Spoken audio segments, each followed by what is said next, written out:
Hello, this is Mike with TradeWinds RV Center, here to congratulate you on your Shadow Cruiser 260 RBS travel trailer. I'm going to walk you around it, show you how to use a few things to get the best out of your camping experience. Let's start by talking about arriving at the campsite. A few things to take into consideration when you're parking. On your campsite, leave plenty of room for that awning. On your off campsite, besides your slide, I also want you to think about where your power and water connections are going to be.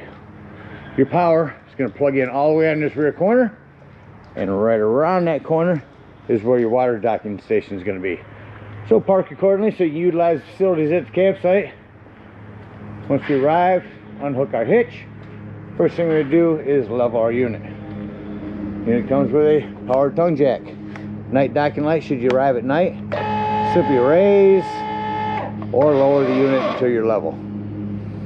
Once you are level, speaking of that, before I forget, that is power. So if by chance you lose power, underneath this rubber stopper right here is a socket for a hand crank. You can get that up and down if you don't have power. Speaking of power, check your battery post now and then. Make sure nothing's wiggled loose on there.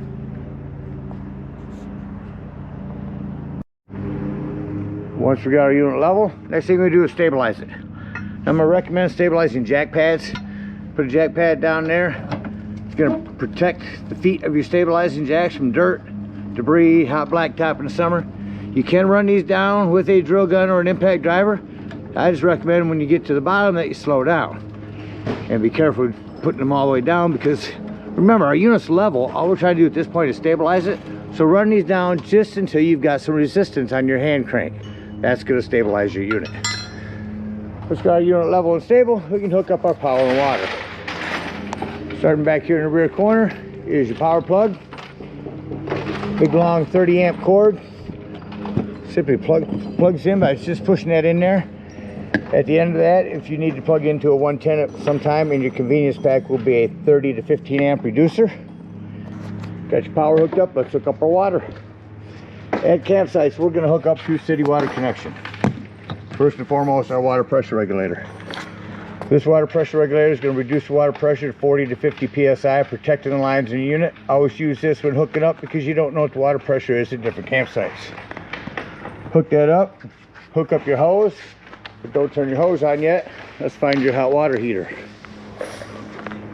Over on your campsite, about the middle is going to be your hot water heater. And all we're doing at this point, folks, this door should lift right off here, is make sure our drain plug's back in there. Put plumber's tape around that, not putty. Putty will gum up on you. Plumber's tape, get that in there nice and snug. I believe that's 1 1/8. Once that's in there tight, go ahead and turn that hose on. After the hose has been out for a few minutes, we're going to go inside and open up our slides. Because I need you to get in here and get to all of your water sources.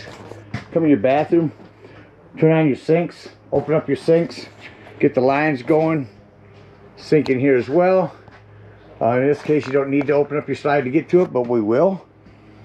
Come to your control panel right here where it says slide in and out. We're going to hit out. So we're going to get to all of our water lines, open them up, get all the air out of the lines, get a nice steady flow of water going through them, shut them off, and then we'll go back outside. Get our slide opened up here real quick.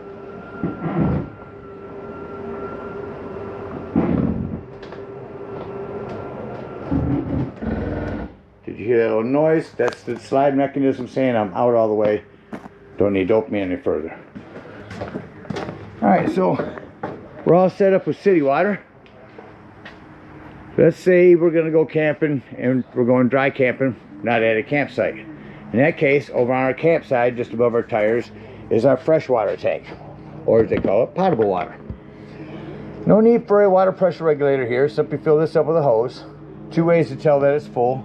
One, there's a overflow valve right here, or 2 on the inside where you check the level of your black and gray tanks. There's also a button for your freshwater. Keep an eye on that when you're filling it. Don't leave this unattended while you are.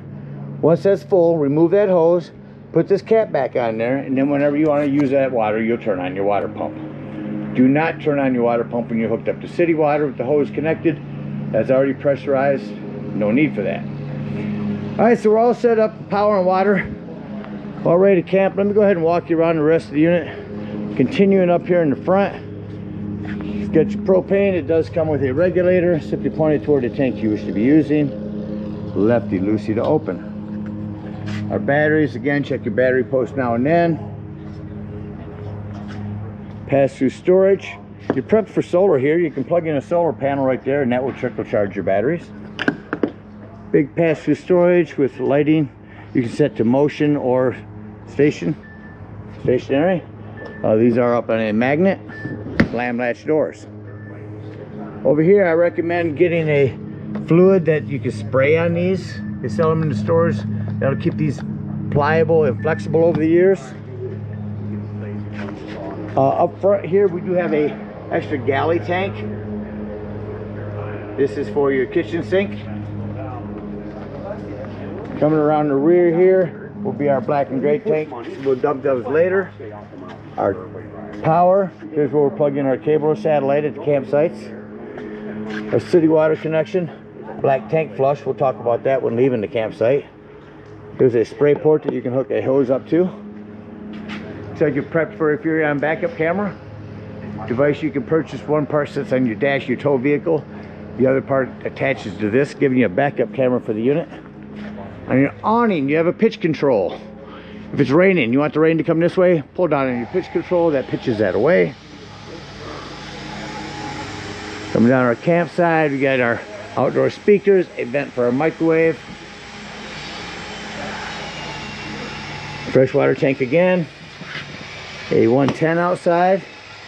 Flue for your furnace. A couple things on that. One, make sure it's never blocked. Two, if you're running your furnace, steer clear with this. It does get hot. You can also get little attachments that'll are bug guards for those. Your hot water heater. For some reason it doesn't seem to be working. Come outside and check to see if either one of these are bubbled up. They are a reset that are on them. And then down here, your electric element. The only time you want to turn this on out here is if you're hooked up to 110. Otherwise, just turn it on indoors. Your pass-through storage, that about covers everything out here. Let's go take a look on the inside.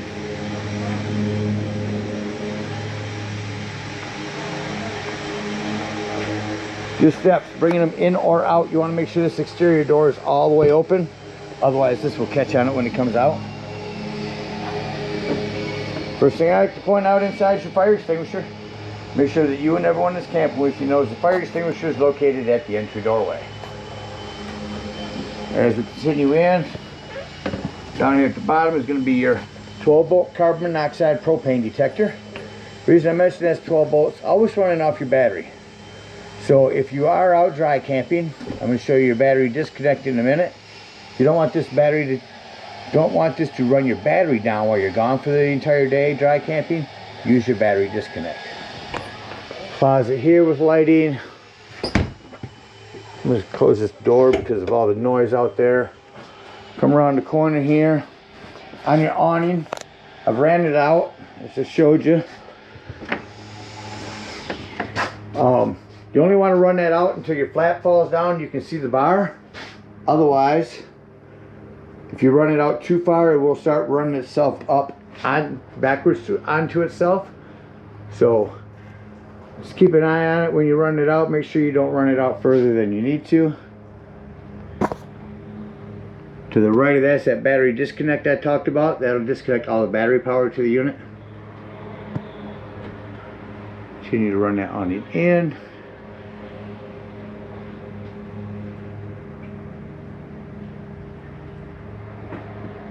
Once it's in all the way, I can slam this door. Slam locks work best when gently slammed. Alright, before I leave the hallway here, let's go to our thermostat. Let's go through and crank the air up in here. Red line cool, crank it down. AC should kick on here. There we go. Your AC also has what they call a quick dump. Dump the cold water down here quickly. Or cold air, excuse me. Let's shut the AC off. Go cycle all the way through until you hit off. Whoops. It's easy to pass. Alright, I'm at off. It should shut off rather quickly. There we go. Now your furnace, I'm going to go all the way around to heat. I'm on heat. Crank that up. It should kick on.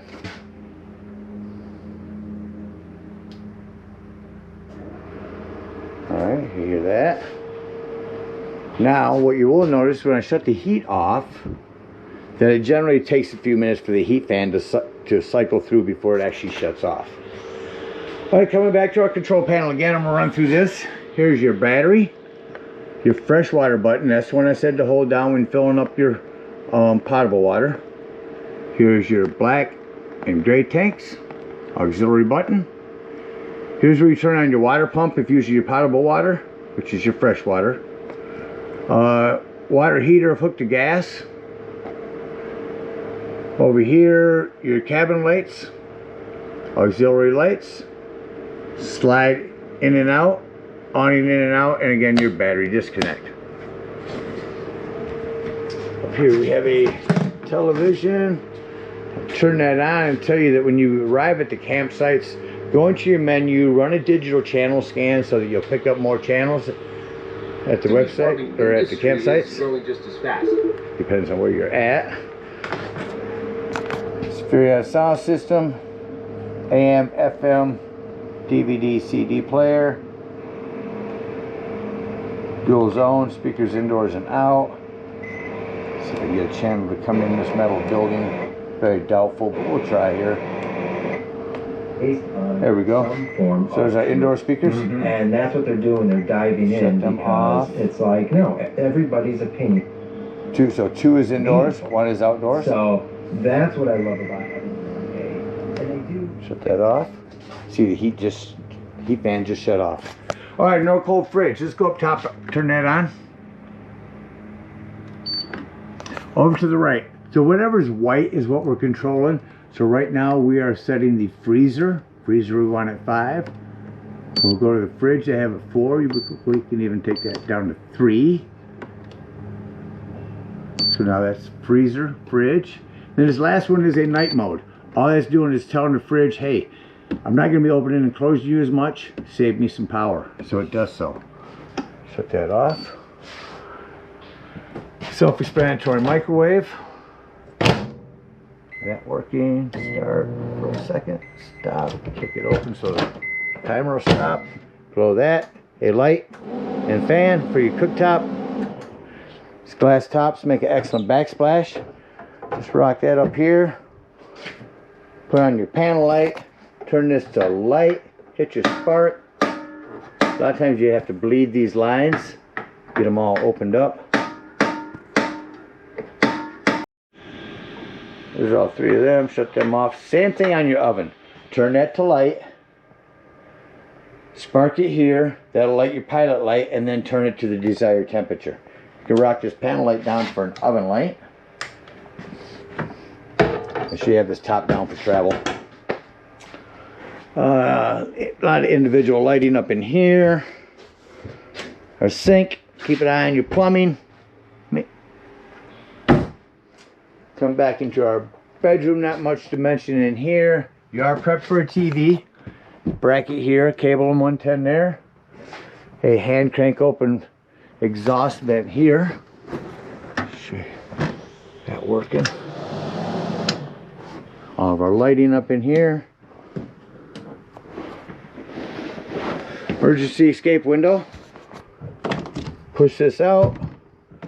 Grab this, rip that screen out. Dinette, storage underneath. You can lift this table up off those legs.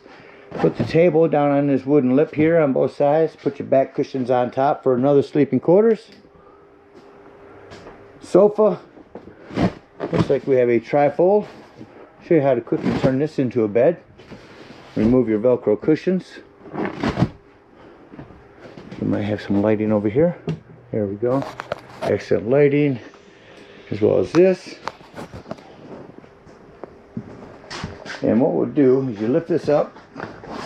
Where for me to set this camera down for you to get a good angle, but let me try over here.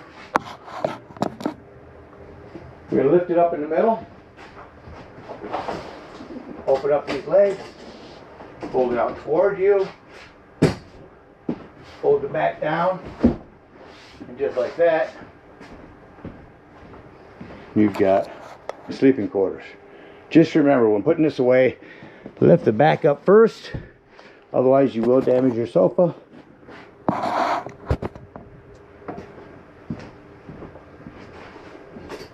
Lift up, fold your legs in, return your Velcro cushions, and just that quickly you're back to a sofa.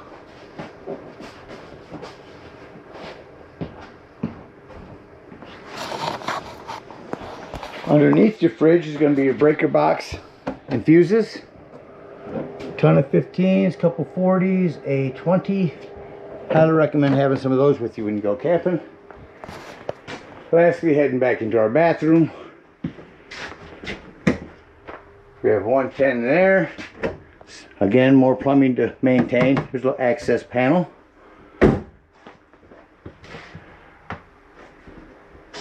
Access for that as well.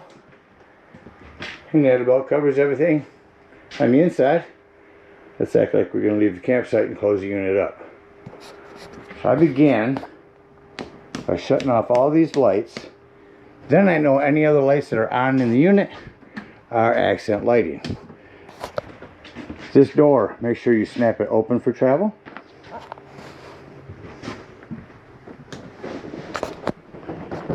Our lighting out.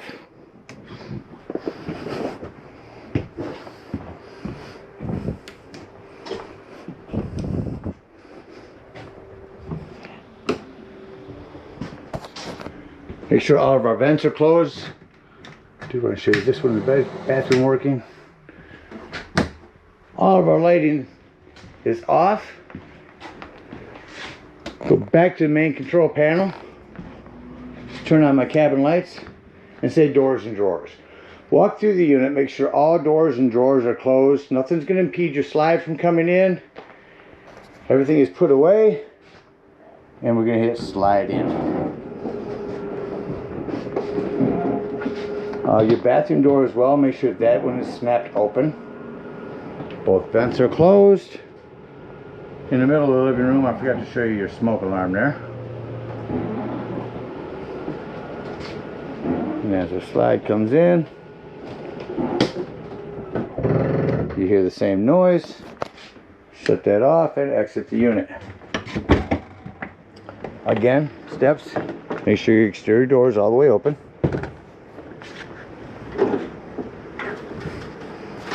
Set it up inside. Pull that back to lock that in there. Now before you leave the dump station, and I say that in case you're going to go inside here and check the levels of your tanks as you're dumping.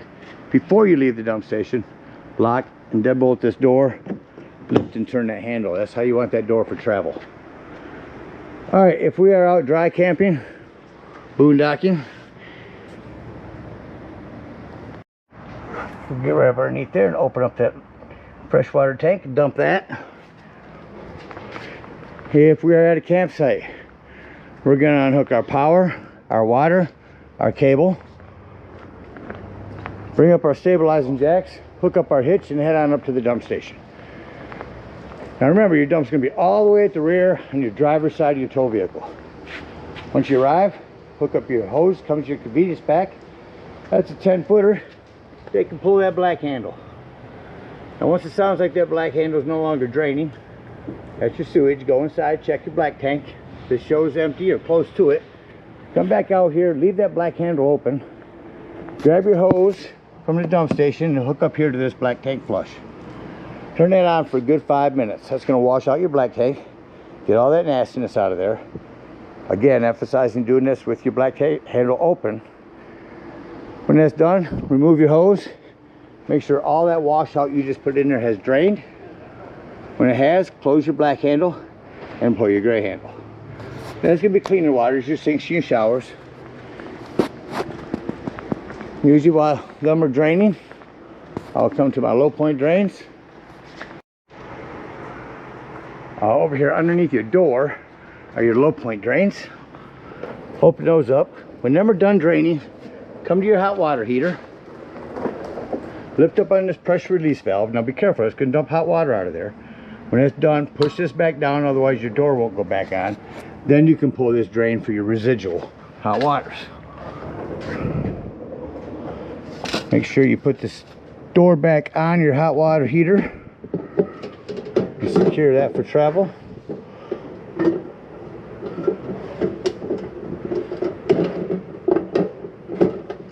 Usually a quicker job with two hands. So when that's all done, when your gray is all done, remember that's gonna be cleaner water, your sinks, your showers. That'll clean your sewage hose out for you. Close that gray up, grab your sewage hose, and conveniently and sanitarily store it right here in your bumper. Again, thank you guys so much for your purchase. Hope you enjoy the Shadow Cruiser for many years to come. Happy cruise. Happy camping.